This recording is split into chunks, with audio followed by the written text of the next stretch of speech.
continue with this is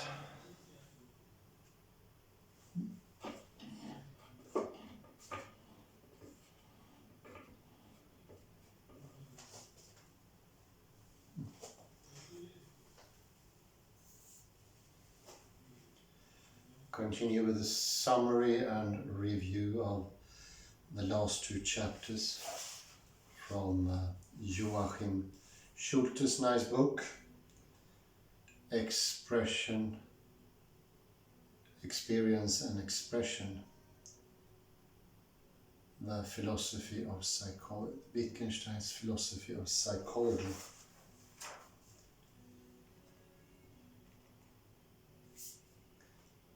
And here is some example to start the whole thing off.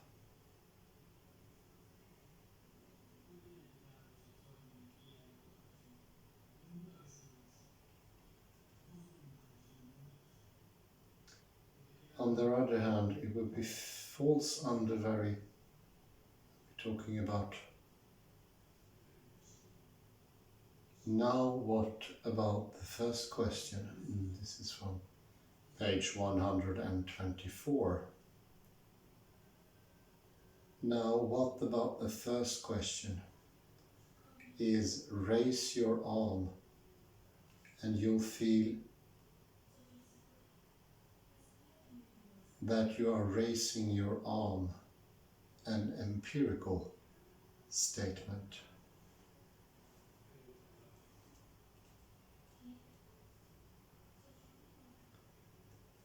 One thing we must remember is that this statement can be false.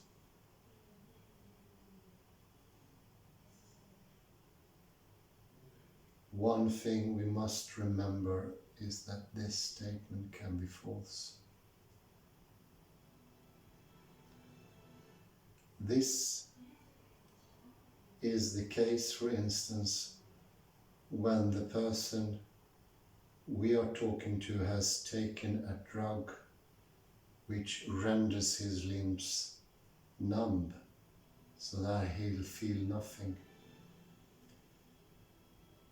Another possibility is that he is bombarded with so many exceptionally strong stimuli that the feeling of raising his arm will not register at all.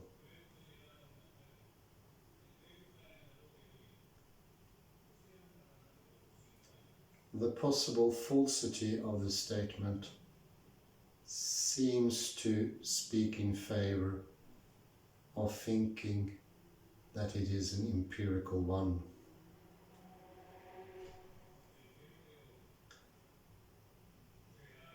On the other hand, it would be false only under very special circumstances, whereas in normal situations it will be true.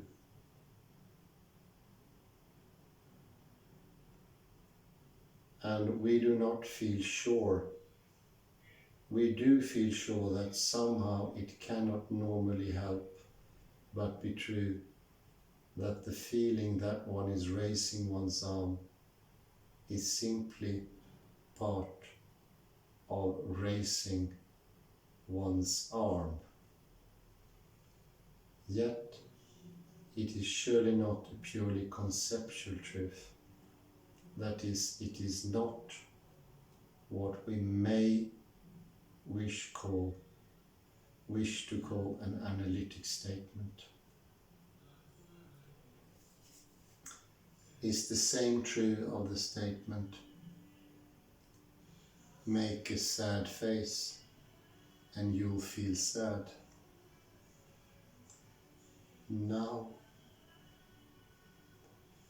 Of course, when we really are sad, we do not normally bother to find out about how it feels to be sad.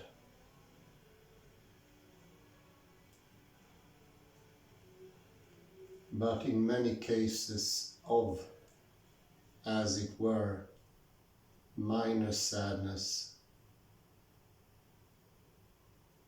we do observe ourselves, trace our feelings,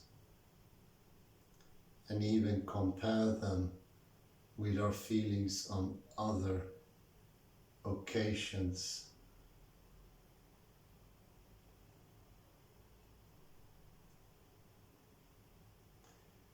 In such situations, you may realize that you are making a sad face and literally feel that you are sad.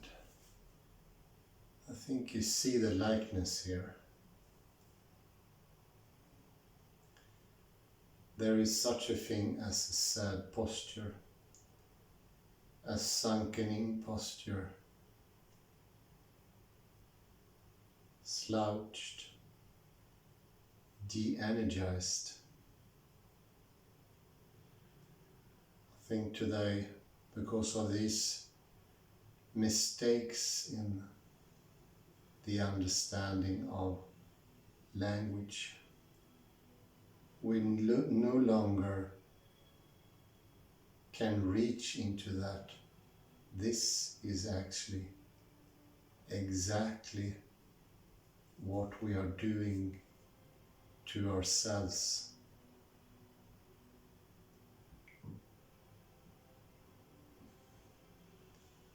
Every time we strengthen the tendency of falling together, collapsing. We don't see it as an emotion or an attitude.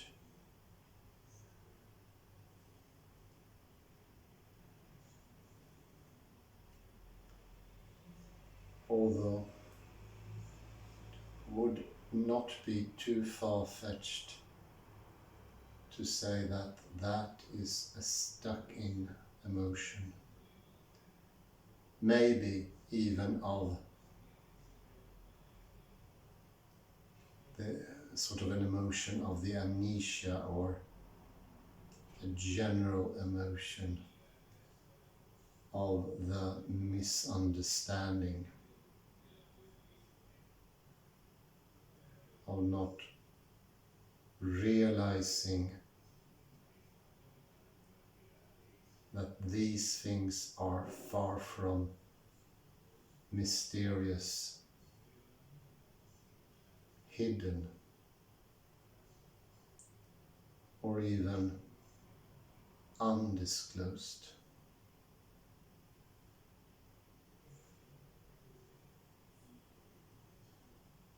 They lay directly out in the open,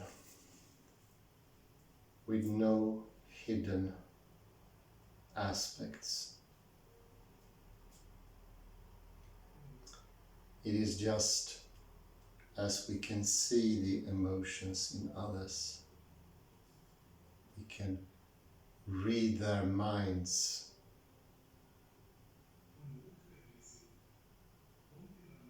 and in that way understand what their wants are, what their turns are, inclination, and we can see their soul.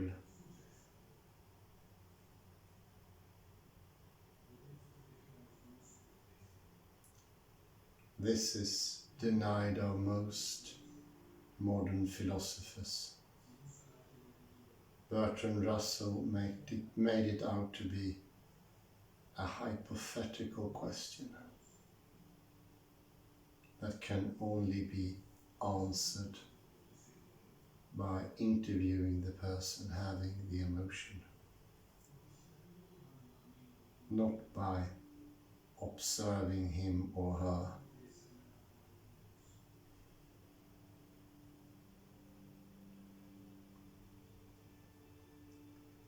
I would say that is a sad states of affairs,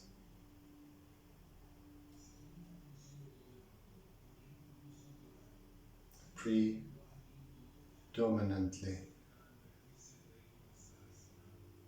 sad occurrence.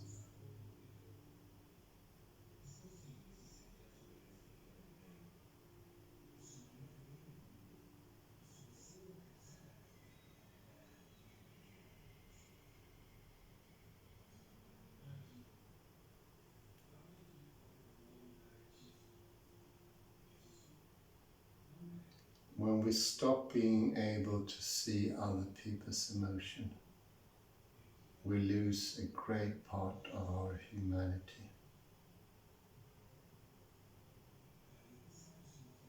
If you no longer see the loving face of your mother, your spouse, your children, you don't understand that there are sensitive, soulful human beings, that would in that case block out most of your experience.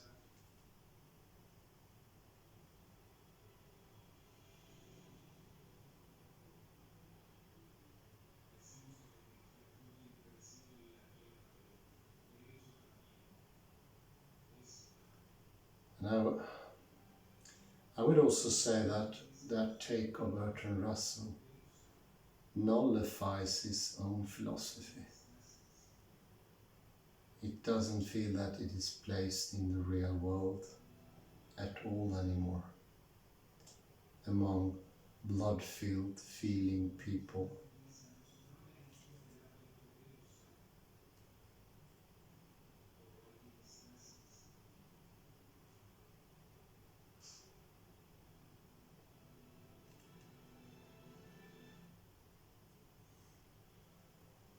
So one of the reasons for clarification is that you come into the real world with all its interactions, complexities,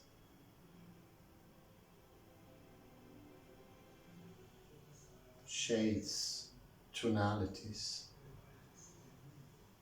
or in all its richness.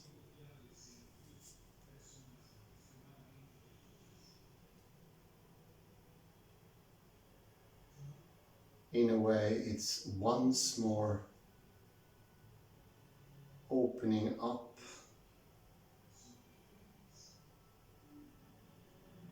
after the conquest of abundance, letting abundance shine through once more, making it possible for it to enrich the world, going away from this simpleton, universal generalizations that takes away all that's unique, all that is idiosyncratic, beautiful, pleasing to the human soul and eye.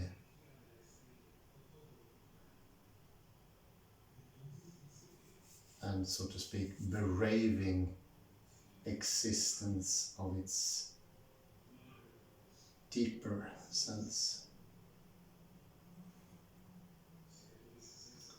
This is what Merleau-Ponty called the depth dimension.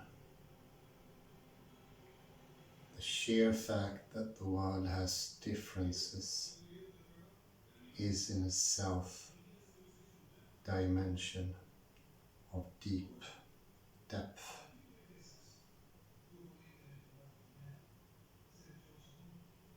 That depth is in the classical worldview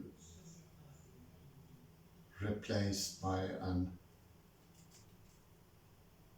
representation of a representation.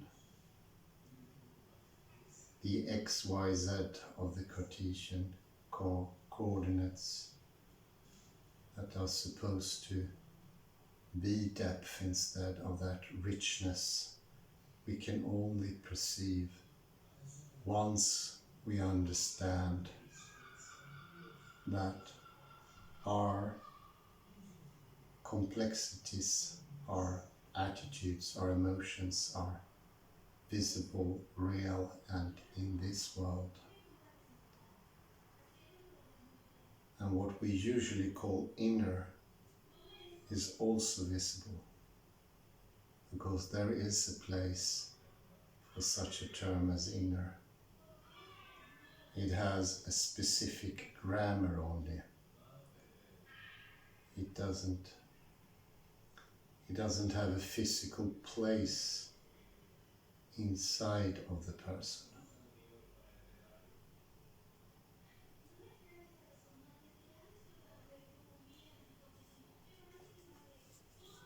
And it's something we discussed earlier on, but it is well worth explaining once more that innerness is a grammatical form. And there are grammatical reasons rather than, so to speak, ontological reasons why the inner in others cannot easily be seen.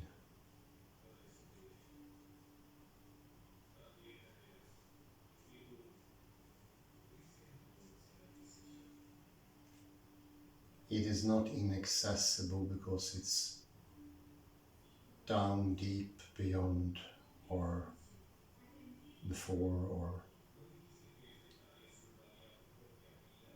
unseeable, but it is how we use these terms. It is quite natural and in a way nothing weird about it.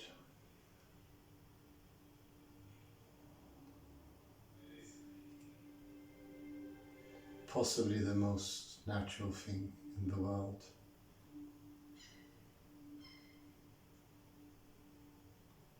And then we will understand when it is valid or just or correct to use the term inner and when it's not. It's very similar to thinking. To say thinking constantly goes on, it's just nonsensical. It doesn't make sense. Like it's a sort of machine that's plopping out thoughts constantly from an unknown inside.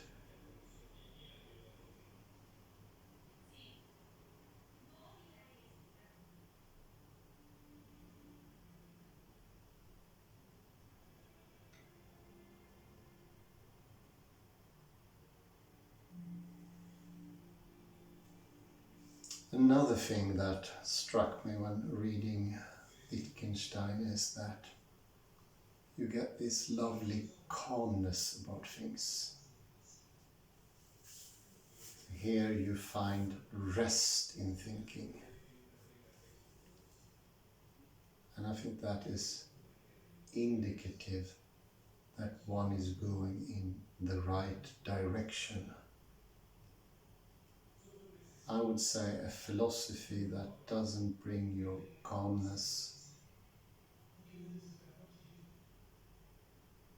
balance,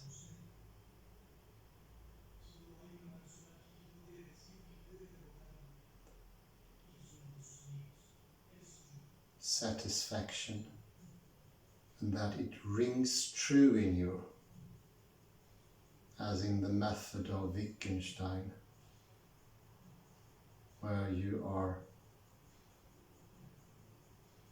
not forced to accept because of hefty arguments like the Bertrand Russell arguments for solipsism, idealism, because there are no other options, or because it makes a conclusion after a lot of premises. No, because it rings true within yourself. I think that's the most important of all.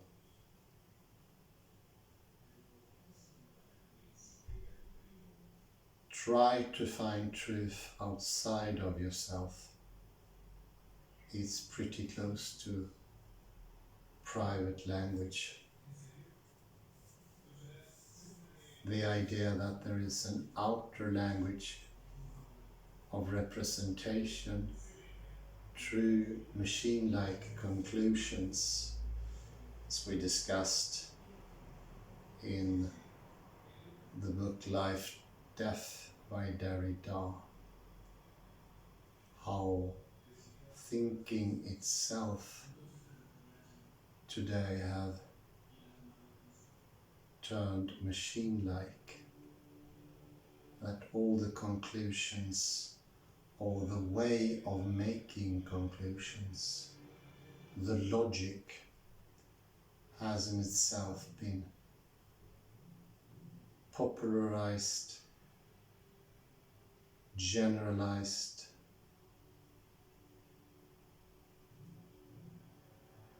and regularized, and therefore it no longer serves wisdom, understanding.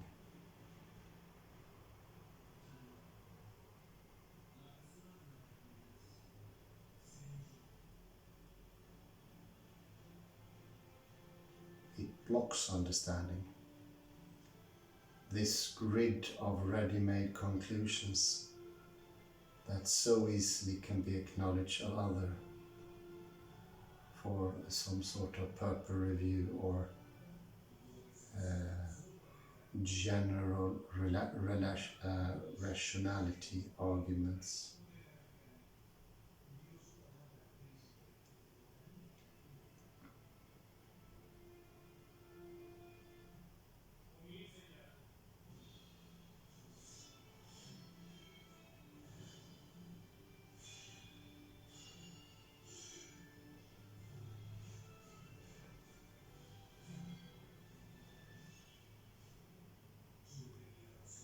This is a way of dampening human endeavors.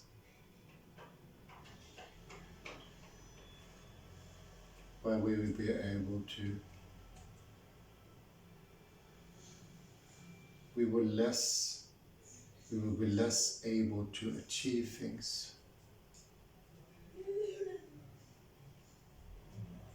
The misunderstandings will make language thick and gooey.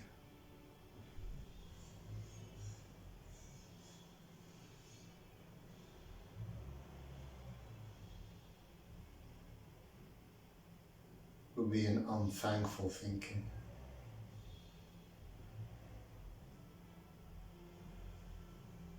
And we get fixed, we get stuck. And for every doing thinking there is a lot of friction.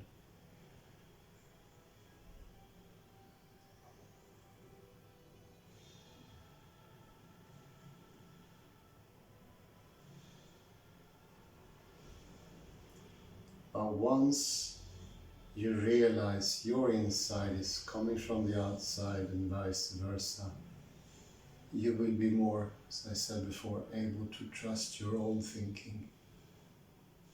It is not in your subject. It is not only you, the ego, that does the thinking. You become free from those misunderstanding that you are sort of a person put into the Cartesian XYZ grid. And from inside of that one you are looking at the world.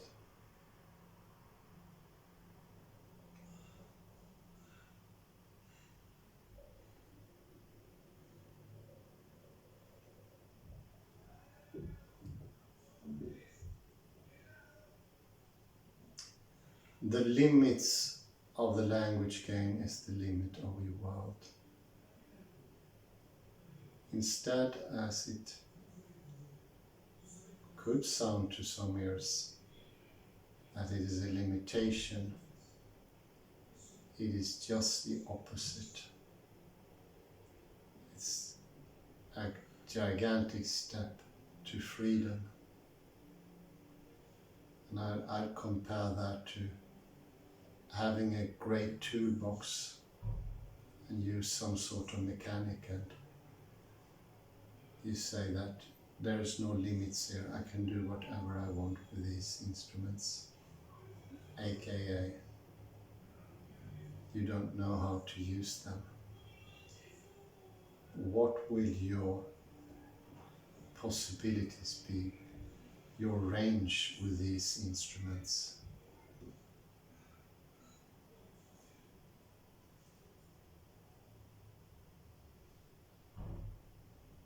Will be enormously limited.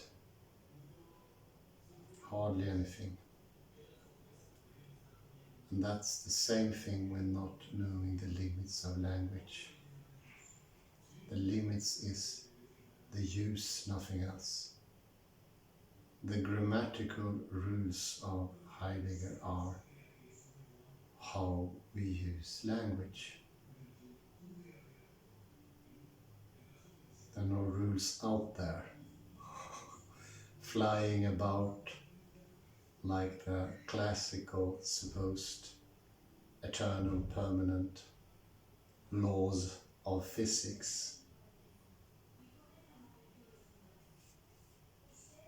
No, the grammatical rules are how you can use a tool, its range, its possibilities, and its impossibilities,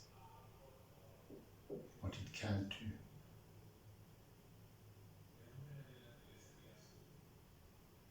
Quite as is important as what you can do with it.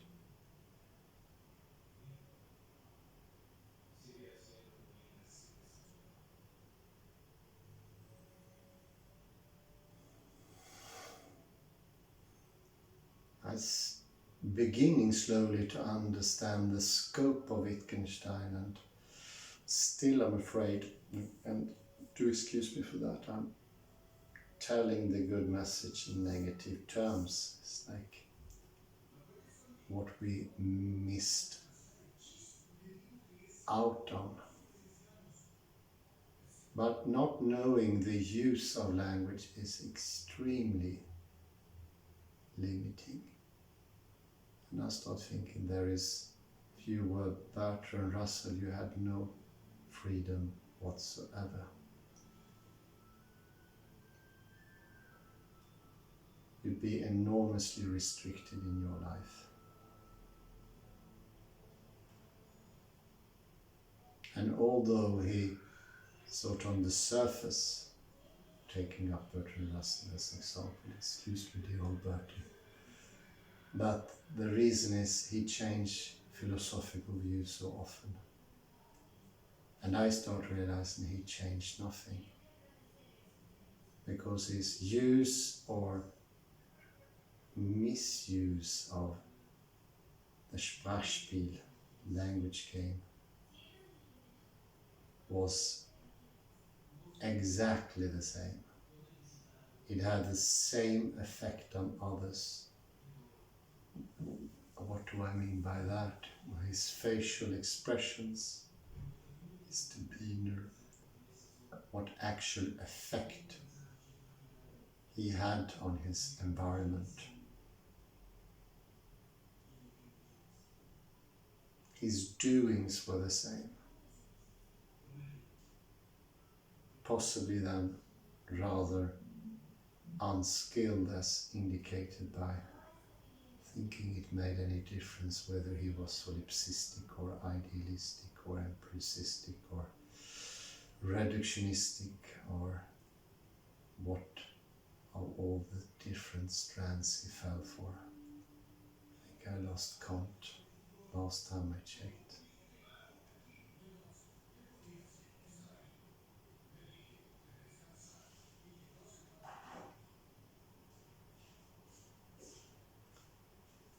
And it also shows a desperate person trying to change something, and he must have felt nothing changed. And he was always believing the truth was not within him or without him, if you prefer.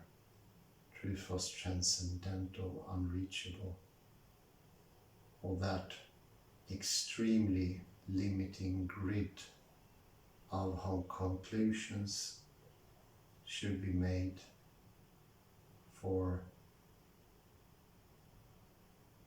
observing pre-arranged rules for truths.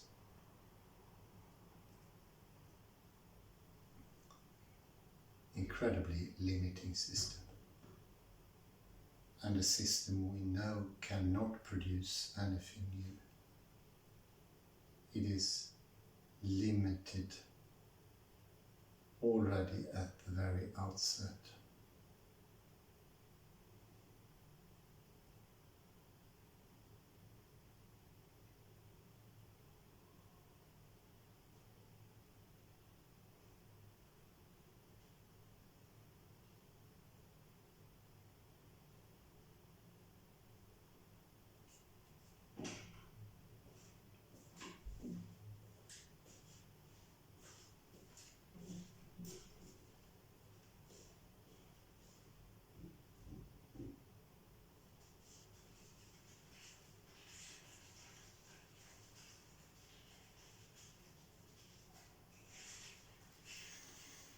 So you can see it as a guidebook in how to live your life, or how to understand how you already do things to some extent.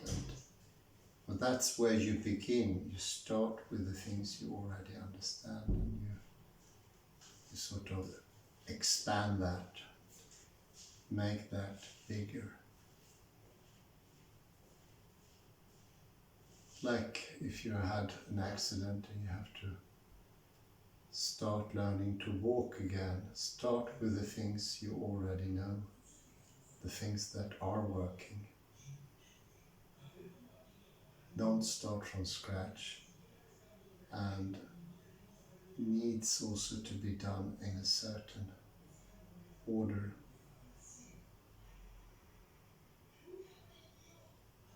Some things too early understood could have a severely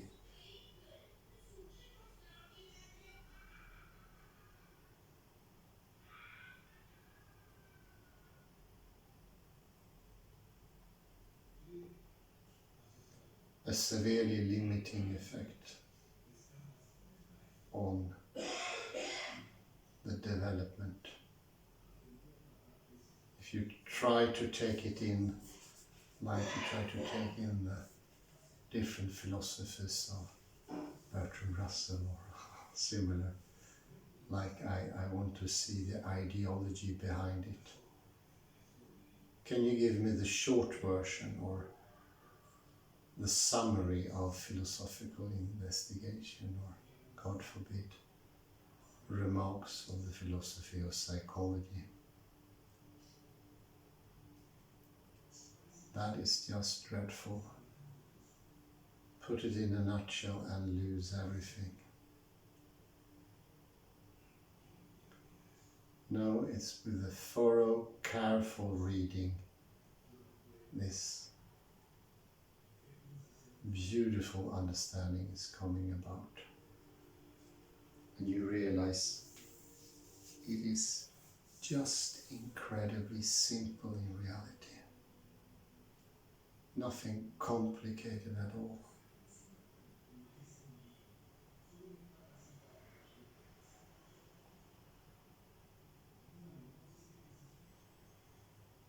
And the same with thinking, as we mentioned the other day, that you use the term think in certain context.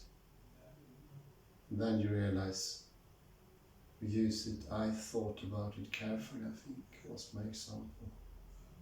Shows to others that you are thorough and you really decided for something. Not that ridiculous that there is a continuous thought process going on. Like the computer constantly buzzing and automatically without any control from your part, popping out thoughts and you blindly react to those thoughts and your emotions come about from the thoughts in your head and it doing its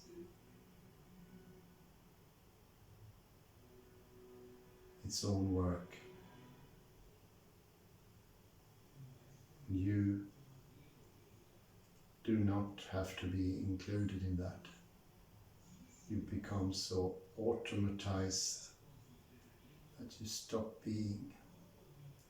And this is, of course, the personal stop of being.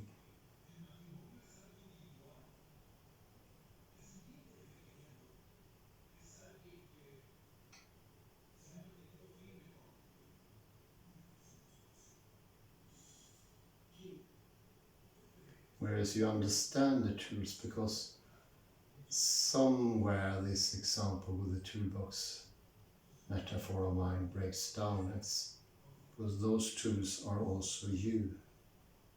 Speak what your emotions, feelings, doings, tensions, thoughts, that is you.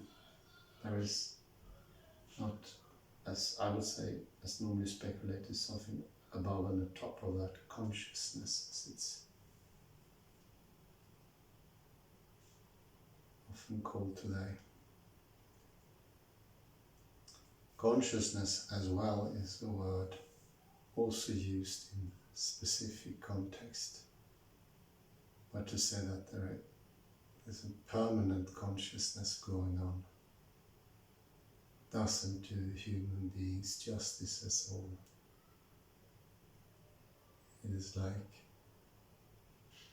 taping some transcendental, unreal property and then you hold on to that for all your might.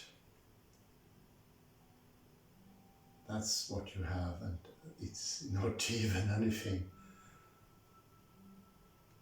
And to say that there is a consciousness going on top of that, you have lost all that fantastic that is underneath it or in your actual doings.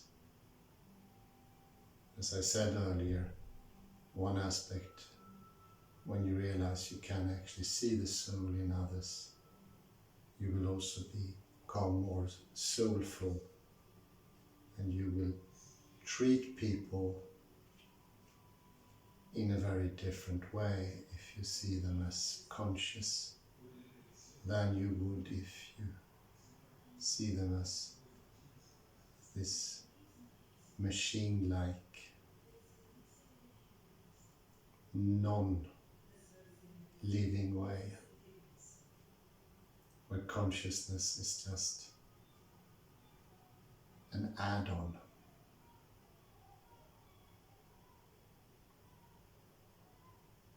Something that doesn't participate in the outwardness together with others.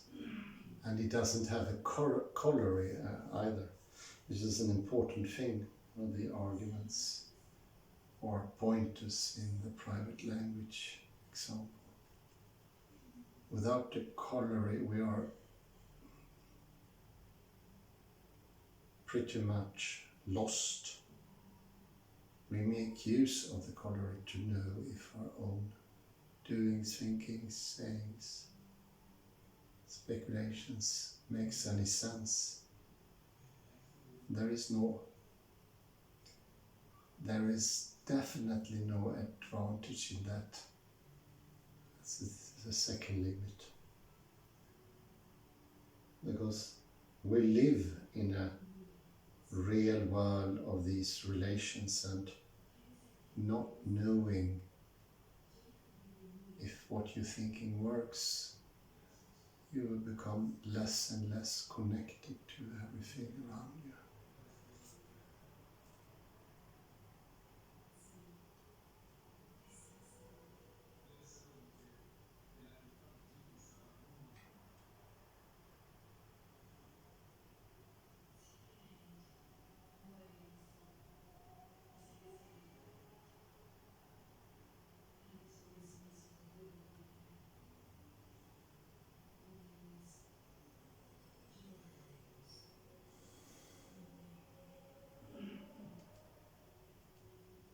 It is like playing football. If you don't know how to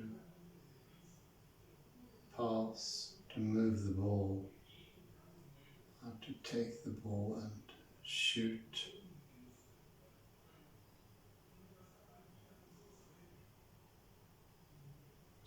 at the goal,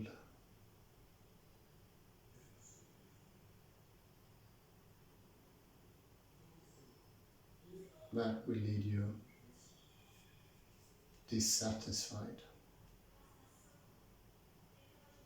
And for every time you don't strike correctly, you will have a little bit of nagging dissatisfaction. And you will understand that you are becoming more and more limited in what you can do. Less and less you understand the toolbox. And since that toolbox is also yourself, that limitation will come to you. You will be less able. You will be less of you as well, I'd say.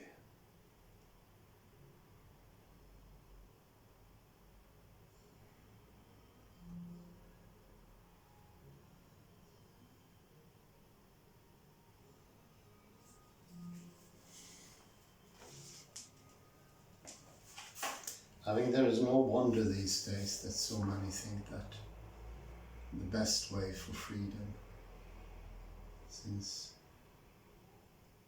we all think today that we live in the democracy, that this country is in absolute freedom to do whatever we want. And we start to see that the small limitations that still are here, they are actually hindrances. So if we're going to want to have that fantastic freedom, we need to leave everything around us. Go to a tropical island, or it's very common today, take a drug of some sort to escape the small hardship that's left. Wittgenstein is pointing in a different direction. These things are not actually limiting. It is how the use of language is, and learning that, you will also learn who you are, something that philosophers would never be interested in. It's just ridiculous for a person like Bertrand Russell. And by then you can also reach truth, wisdom,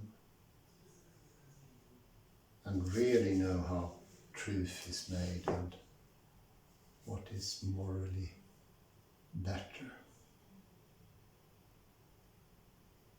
When I studied philosophy, there were two departments here in Sweden. One was say, purely theoretical, no morale, no ethics and no beauty, just machine-like. And the other was just morale, as morale was something extra, not of this world.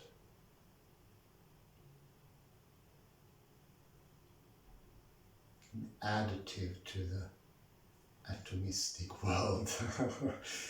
And those misconceptions is something that Wittgenstein really looks into quite deeply. and show that they are not to be argumented against, because I think that's rather weak. You don't like this tendency. Well, I didn't either, but to argue against it doesn't have much of an effect. Instead, what is absolutely more effective is to show this is not a grammatical use of the word right in the moral sense, or morally good, ethical, beautiful, and all those things. That is much more effective. And here I think I end. I say thank you very much. Nightfall has come in here, and I say to you, wherever you happen to be, beautiful morning, nice afternoon, or good evening. Thank you very much, and bye-bye for now.